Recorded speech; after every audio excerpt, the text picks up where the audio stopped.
ಹಿಂದೆ ಮಾನ್ಯ ನಜೀರ್ ಸಾಬ್ರವರ ಕಾರ್ಯಕಾಲದಲ್ಲಿ ಪಂಚಾಯತಿಗಳಿಗೆ ಹೆಚ್ಚಿನ ಅಧಿಕಾರ ಕೊಡಬೇಕು ಅನ್ನೋಂಥದ್ದು ಭಾಳ ನಡೆದಿತ್ತು. ಅದಾದಮೇಲೆ ನಮ್ಮೆಲ್ಲರ ನೆಚ್ಚಿನ ನಾಯಕರಾದಂಥ ದಿವಂಗತ ರಾಜೀವ್ ಗಾಂಧಿಯವರು ಇವತ್ತು ಗ್ರಾಮಗಳಿಗೆ ಹೆಚ್ಚಿನ ಒಂದು ಅಧಿಕಾರ ಕೊಡಬೇಕು, ಗ್ರಾಮೀಣ ಭಾಗದಲ್ಲಿ ಗ್ರಾಮ ಪಂಚಾಯತಿಗಳು ಆಯಾ ಗ್ರಾಮಗಳು ತಮ್ಮ ಆಡಳಿತ ತಾವೇ ನಿರ್ವಹಣೆ ಮಾಡಬೇಕು ಅನ್ನೋಂಥ ಒಂದು ಉದ್ದೇಶ ಇಟ್ಟುಕೊಂಡು ಏನು ರಾಷ್ಟ್ರಪಿತ ಮಹಾತ್ಮ ಗಾಂಧೀಜಿಯವರ ಕನಸನ್ನು ಪೂರ್ಣಗೊಳಿಸಲು ಪ್ರಯತ್ನ ಮಾಡಿದರು. ಹೀಗಾಗಿ 73ರ ಸಾಂವಿಧಾನಿಕ ತಿದ್ದುಪಡಿ ಆದಮೇಲೆ ಪಂಚಾಯತಿಗಳಿಗೆ ಹೆಚ್ಚಿನ ಒಂದು ಅಧಿಕಾರವನ್ನು ಕೊಡಲಾಗಿದೆ.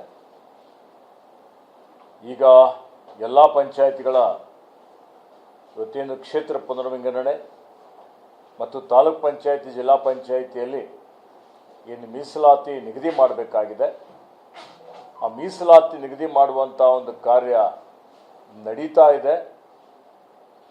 ಅದರ ಜೊತೆಯಲ್ಲಿ ಸಚಿವ ಸಂಪುಟದಲ್ಲೂ ಚರ್ಚೆ ಆಗಿದೆ. ಮಾನ್ಯ ಮುಖ್ಯಮಂತ್ರಿಗಳು ಎಲ್ಲ ಸಚಿವ ಸಂಪುಟದ ಸದಸ್ಯರು ಶೀಘ್ರದಲ್ಲಿ ಗ್ರಾಮ ಪಂಚಾಯತ್ ತಾಲೂಕ್ ಪಂಚಾಯತಿ ಜಿಲ್ಲಾ ಪಂಚಾಯತಿ ಚುನಾವಣೆ ನಡೆಸುವುದರ ಬಗ್ಗೆ ಬಹಳಷ್ಟು ಆಸಕ್ತಿಯನ್ನು ಹೊಂದಿದ್ದಾರೆ.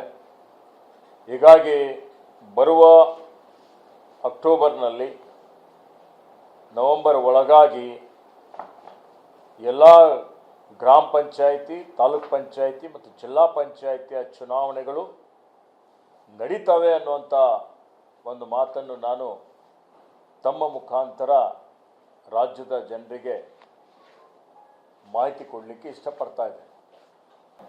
ಹಿಂದೆ ಮಾನ್ಯ ನಜೀರ್ ಸಾಬ್ರವರ ಕಾರ್ಯಕಾಲದಲ್ಲಿ ಪಂಚಾಯತಿಗಳಿಗೆ ಹೆಚ್ಚಿನ ಅಧಿಕಾರ ಕೊಡಬೇಕು ಅನ್ನೋಂಥದ್ದು ಭಾಳ ನಡೆದಿತ್ತು. ಅದಾದಮೇಲೆ ನಮ್ಮೆಲ್ಲರ ನೆಚ್ಚಿನ ನಾಯಕರಾದಂಥ ದಿವಂಗತ ರಾಜೀವ್ ಗಾಂಧಿಯವರು ಇವತ್ತು ಗ್ರಾಮಗಳಿಗೆ ಹೆಚ್ಚಿನ ಒಂದು ಅಧಿಕಾರ ಕೊಡಬೇಕು, ಗ್ರಾಮೀಣ ಭಾಗದಲ್ಲಿ ಗ್ರಾಮ ಪಂಚಾಯತಿಗಳು ಆಯಾ ಗ್ರಾಮಗಳು ತಮ್ಮ ಆಡಳಿತ ತಾವೇ ನಿರ್ವಹಣೆ ಮಾಡಬೇಕು ಅನ್ನೋಂಥ ಒಂದು ಉದ್ದೇಶ ಇಟ್ಟುಕೊಂಡು ಏನು ರಾಷ್ಟ್ರಪಿತ ಮಹಾತ್ಮ ಗಾಂಧೀಜಿಯವರ ಕನಸನ್ನು ಪೂರ್ಣಗೊಳಿಸಲು ಪ್ರಯತ್ನ ಮಾಡಿದರು. ಹೀಗಾಗಿ 73ರ ಸಾಂವಿಧಾನಿಕ ತಿದ್ದುಪಡಿ ಆದಮೇಲೆ ಪಂಚಾಯತಿಗಳಿಗೆ ಹೆಚ್ಚಿನ ಒಂದು ಅಧಿಕಾರವನ್ನು ಕೊಡಲಾಗಿದೆ.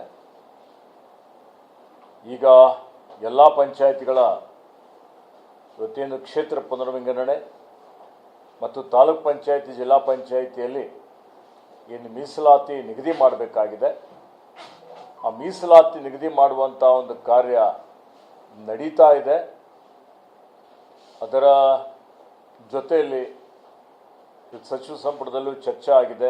ಮಾನ್ಯ ಮುಖ್ಯಮಂತ್ರಿಗಳು ಎಲ್ಲ ಸಚಿವ ಸಂಪುಟದ ಸದಸ್ಯರು ಶೀಘ್ರದಲ್ಲಿ ಗ್ರಾಮ ಪಂಚಾಯತ್ ತಾಲೂಕ್ ಪಂಚಾಯತಿ ಜಿಲ್ಲಾ ಪಂಚಾಯತಿ ಚುನಾವಣೆ ನಡೆಸುವುದರ ಬಗ್ಗೆ ಬಹಳಷ್ಟು ಆಸಕ್ತಿಯನ್ನು ಹೊಂದಿದ್ದಾರೆ.